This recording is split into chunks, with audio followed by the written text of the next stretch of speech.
네, 윤석열 검찰총장이 정직 2개월 처분을 받아들일 수 없다며 법정 소송에 돌입한 가운데 신문 기일이 오는 22일로 결정됐습니다. 법원이 어떤 판단을 내릴지 관심이 쏠리고 있는데요. 두 분과 관련 내용 짚어보겠습니다. 김성수 변호사, 김민아 시사평론가 모셨습니다. 두 분 어서 오십시오. 안녕하세요. 안녕하십니까? 네. 윤석열 총장이 이제 징계 2개월 처분에 대해서 본격적으로 대응에 나선 모습입니다. 취소 소송, 그러니까 본안과 집행정지 가처분 신청을 이제 신청한 상태인데 가처분 신청 같은 경우에는 이제 집행정지가 다음 주 화요일 22일로 이제 기일이 잡혔고요. 신청하고 하루 만에 바로 기일이 잡혀서 조금 속도를 내지 않을까 이런 관측이 나오는데 다음 주에는 결론이 나올 거라고 보십니까? 우선은 조금 지켜봐야 될 것으로 보이는 게 지금 일단은 이제 신문기일이 22일에 잡혔지 않습니까? 이것 자체는 법원에서도 이 사안의 중대성에 대해서 조금 고려를 해서 빨리 잡아준 것은 맞다고 보입니다. 네. 지금 이제 17일 날 이제 징계가 효력이 발생했고 17일 저녁에 이 집행정지 신청서와 그리고 행정소송 소장을 이제 제출을 했었고 그에 비해서 그럼 굉장히 빨리 신문기일을 잡아준 것인데 20일 오후 2시로 지금 잡혀 있거든요. 그렇다 보니까는 법원에서 이 부분 굉장히 빨리 진행을 해주려고 하는 것은 보이지만 이번 같은 경우에는 지난번과 달리 지난번에는 이 집행 배제 결정 자체에 대해서 이것이 집행정지의 인용에 필요성이 있느냐 이 부분을 굉장히 좀 간단하게 봤다고 한다면 이번 같은 경우에는 이 절차적인 위법성이 있는지라든지 이런 부분들도 굉장히 자료가 많이 제출이 될 것이거든요. 네. 그렇다 보면은 이 자료 제출에 대해서 이제 재판장이 판단을 하고 어느 정도 검토를 하고 판단을 해야 되기 때문에 시간이 아무래도 물리적인 시간이 필요할 것으로 보이고 예. 그리고 22일이 이제 화요일인데 이제 25일이 금요일 날은 이제 휴일입니다. 크리스마스이기 때문에 휴일이어서 그렇다 보면은 한 주를 넘어갈 수도 있지 않나. 한 주를 넘어가서 조금 더 신중히 검토를 한 다음에 판단을 할 수도 있고 만약 그럼에도 불구하고 이 부분 판단이 조금 좀 서둘러져야 된다라고 한다면 법원에서는 조금 무리해서라도 24일까지도 결론을 낼 수가 있기 때문에 만약 24일에 난다고 한다면은 이번 주 내로 그리고 만약에 24일까지 검토가 조금 어렵다라고 한다면은 다음 주 중에 결정이 나지 않을까 생각이 됩니다. 알겠습니다. 그 시기는 저희가 좀 지켜보도록 하고요.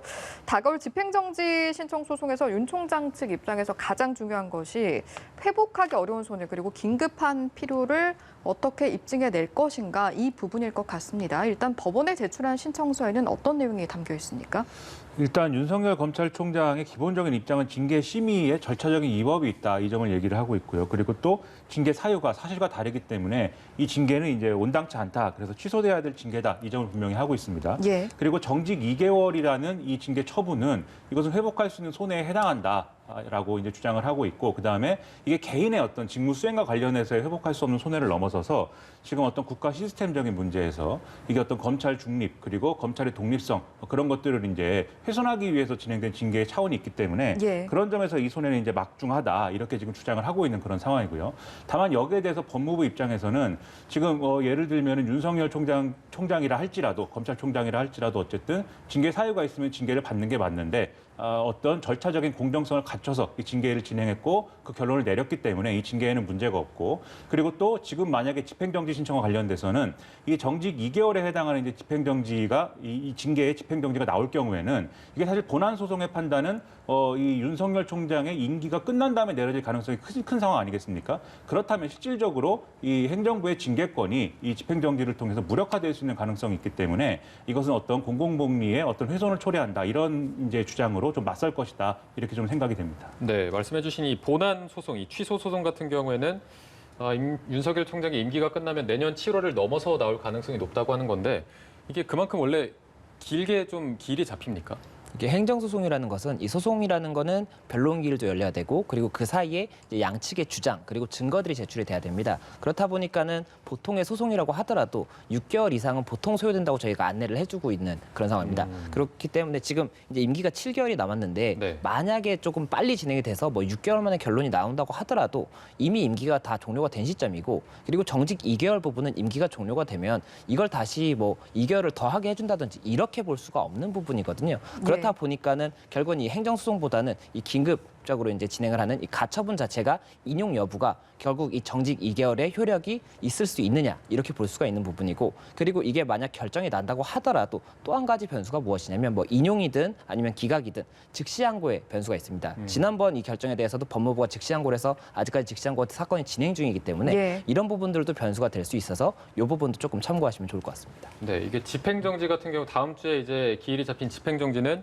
사안의 옳고 그름을 따지는 게 아니라 이게 회복할 수 없는 손해가 발생했는지 여부인데 아까 말씀하시기를 여기서 이제 절차적 위법성, 정당성 이 부분을 따질 것이라고 하시는데 어떤 식으로 좀 따지게 되는 건가요? 그러니까 이게 집행정지 신청 같은 경우에는 본안소송과 달리 본안소송에서는 이 부분 지금 처분 자체가 옳고 그름을 아예 명시적으로 이제 확정을 하려고 하는 소송이라고 보면 네. 이 집행정지 신청 같은 경우에는 지금 당장 이 부분이 만약에 집행이 되고 있다라고 한다면 회복할 수 없는 손해가 있는지, 그러니까 금전적으로 배상을 해서 회복할 수 없는 손해가 있을 수가 있지 않습니까? 그런 경우가 있는지와 그리고 긴급한 필요가 있는지, 그리고 또 한 가지가 소극적 요건으로서 공공복리에 중대한 영향을 미치는 경우에는 이 부분을 정지하지 않을 수가 있습니다. 그래서 그렇게 세 가지가 쟁점이 될 것으로 보이는데 또 판례상 이 법에 이렇게 규정이 돼 있고 판례상으로는 다툼의 소지는 있어야 된다는 게 판례입니다. 그러니까는 이 부분이 분명히 소송에서는 기각될 것이 명확하다라고 한다면은 그렇다면 이걸 정지해줄 이유가 없거든요. 그렇다 보니까는 절차적 위법상이라든지 아니면 지금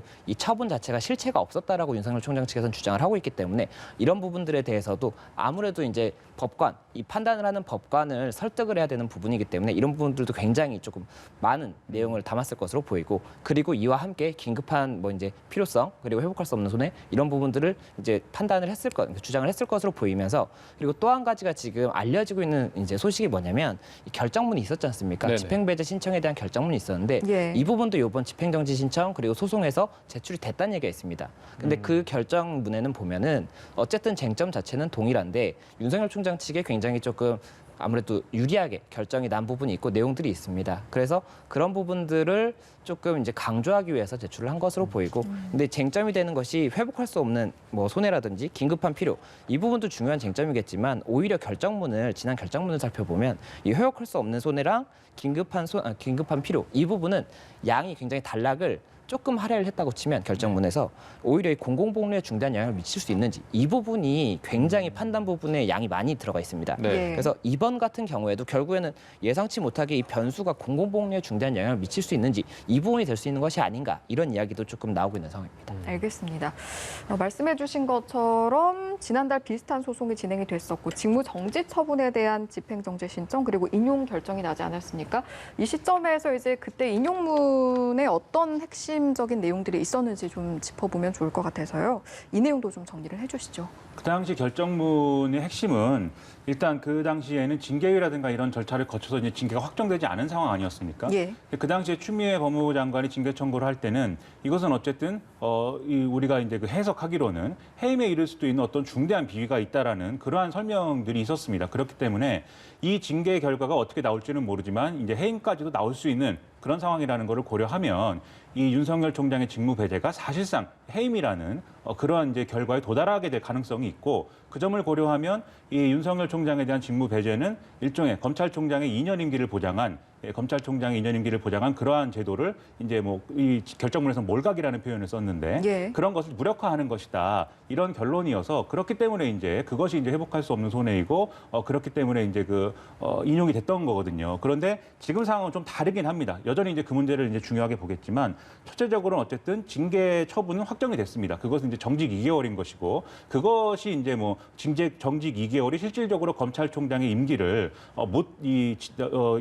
뭐랄까요 마지막까지 하지 못하게 하는 뭐 그런 처분은 아닌 것이죠. 일단 첫째 그런 측면이 있고 둘째는 어쨌든 검찰총장의 어떤 징계에 대한 특수한 사정 이런 것들도 마찬가지로 지금 보셨듯이 해임에 이르는 뭐 그런 징계가 아니기 때문에 이 부분에 있어서도 그 당시의 결정문을 보면은 예. 사실은 그 당시와는 좀 지금 상황은 다르다라고 하는 게 아마 법무부 측의 반론일 거거든요. 그래서 당시의 결정문이 지금 상황에 또 영향을 미치는 부분도 있겠지만 오히려 지금 상황에서 법무부에 유리한 부분을 또 그러한 논리를 이끌어낼 수 있는 그런 근거가 될 가능성도 있다 이렇게 보입니다. 네, 말씀하신 대로 지금 법조계 안팎에서도 인용이 될 것인지 안 될 것인지 직무 배제 때와 좀 비교해보는 시각도 많고요.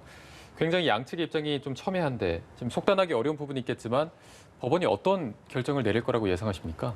정말 변수가 많아서 당장의 예상은 조금 어렵지 않나 싶고 그리고 지난번에 이제 이 가처분 신청을 인용했던 재판부는 행정 4부입니다. 네. 근데 이번에 행정 12부여서 재판장도 다르고 그렇다면은 생각도 다를 것이고 그리고 이제 평론가님께서 말씀해 주신 것처럼 이 지난번 결정문에는 그런 내용도 나옵니다. 이 당시에 이 직무 배제를 하는 것은 만약에 직무 배제를 해놓은 상태에서 이 징계위 절차 자체를 7월까지 미뤄버리면은 계속해서 사실상으로는 해임이 돼버리는 그런 결과가 발생하기 때문에 그 부분 문제가 있고 있고 또한 이 검사 징계법에 이런 징계에 관한 절차가 있음에도 불구하고 이런 징계 없이 즉시 이런 집행에서 그러니까 이런 직무에서 배제를 해버린다면 이 부분은 적법 절차의 원칙, 헌법상에 이제 규정되어 있는 적법 절차의 원칙도 반하기 때문에 문제가 된다라고 했었는데 예. 이번 같은 경우에는 징계위가 뭐 여러 가지 뭐 좀 이견이 있었지만 어쨌든 절차를 다 지켰다라고 지금 법무부에서는 주장을 하고 있는 부분이거든요. 네. 그렇다 보니까는 그런 부분들에 대해서는 결정문에서 이제 포함됐던 그런 내용들이 빠질 수가 있는 것이고 또 그리고 말씀드렸던 것처럼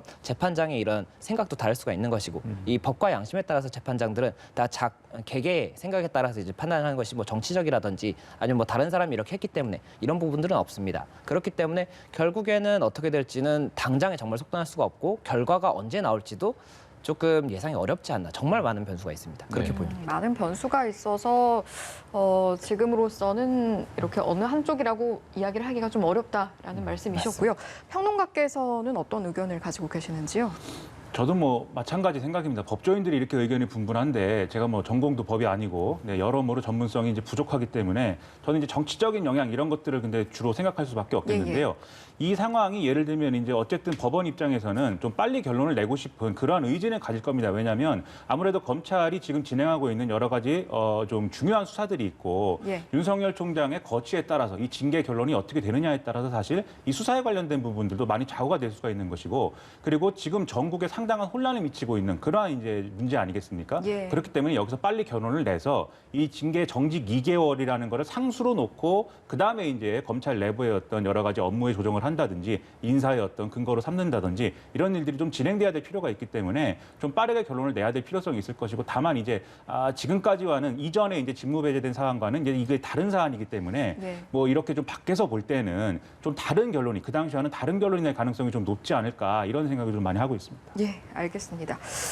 그런가 하면 한때 이런 논란도 있었죠. 윤석열 검찰총장 측에서 한때 이번 소송을 대통령을 상대로 한 소송이다라고 했다가 또 논란이 일자 소송 상대가 대통령은 아니다라고 밝히기도 했는데 실제로 피고가 대통령은 아니지 않습니까? 예, 맞습니다. 이 부분이 조금 이제 착오가 되기 쉬웠던 부분인데 처분권자는 대통령이 맞습니다. 징계위에서 이제 결정이 나고 법무부 장관이 제청을 해서 대통령이 집행을 했기 때문에 처분권자는 대통령이고 그렇다면은 다툼의 대상이 되는 것은 대통령의 처분인데 실질 자체는 이 징계위의 이제 결정이겠죠. 예. 그렇게 될 것이고 피고도 그렇다면 처분권자인 대통령이 돼야 되는 것이 아니냐 이렇게 볼 수도 있었는데 이게 국가공무원법 16조에 보면 이런 공무원의 징계 처분에 대해서는 대통령의 처분이 있다면 이 부분 피고는 소속 장관이 된다. 그렇기 때문에 법무부 장관이 돼야 된다는 것이거든요. 예. 그래서 피고 자체도 법무부 장관이고 다만 이 다툼의 이제 부분이 되는 것이 대통령의 처분이다. 이렇게 조금 구분해서 이제 판단이 돼야 되는 것인데 이 부분 이제 말이 조금 어폐가 있다 보니까는 결국에는 좀 여러 가지로 좀 이견이 생기고 해석에 조금 논란이 있었던 것으로 보입니다. 네. 자, 그리고 저희가 추 장관 얘기로 좀 넘어가 보도록 하겠습니다. 추미애 법무장관 사의를 표명하고 하루 연가를 낸 다음에 다시 출근해서 정상적인 업무를 지금 이어나가고 있습니다. 다음 달 내년 1월이 이제 검찰 인사가 있지 않습니까? 그때까지 정상적인 업무를 수행할지 아니면 다른 후임 장관 인선이 완료될 때까지 업무를 이어갈지 여러 가지 관측이 나오고 있는데 앞으로 추 장관의 움직임 어떻게 보고 계십니까? 일단 뭐 후임 인선이 될 때까지는 장관직을 수행하는 것이기 때문에 이 해당하는 자신의 이제 좀 권한을 충분히 이제 활용을 하겠죠. 다만 이제 그렇다라면 이 인사가 나는 새로운 후임 인선이 되는 시점은 언제이냐 이게 관건이겠는데 예. 일단 내년 1월에 개각이 있을 거라는 거는 이제 다 모든 좀 언론이나 이런 데 예측이 이제 있는 상황인 것이죠. 네. 그래서 그때에 이제 추미애 장관이 교체될 것이다라고 이제 가정을 한다라면 1월에 있을 검찰의 정기 인사나 이런 데도 일정 부분 영향을 미칠 수 있는 적어도 밑그림을 그리는 이러한 이제 좀 업무를 수행할 것으로 보이고요.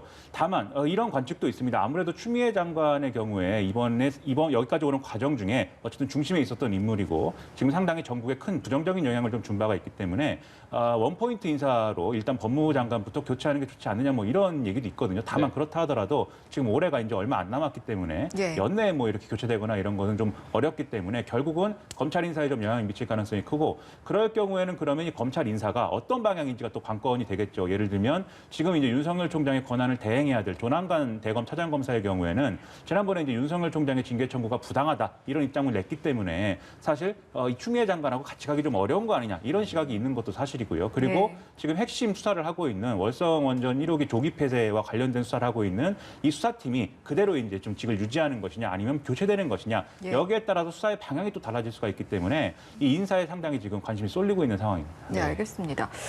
그렇다면 검찰 내부 분위기는 어떨지도 궁금한데 일단 반발의 목소리가 나오고 있는 것 같습니다. 집단 행동에 나설 가능성은 없을까요?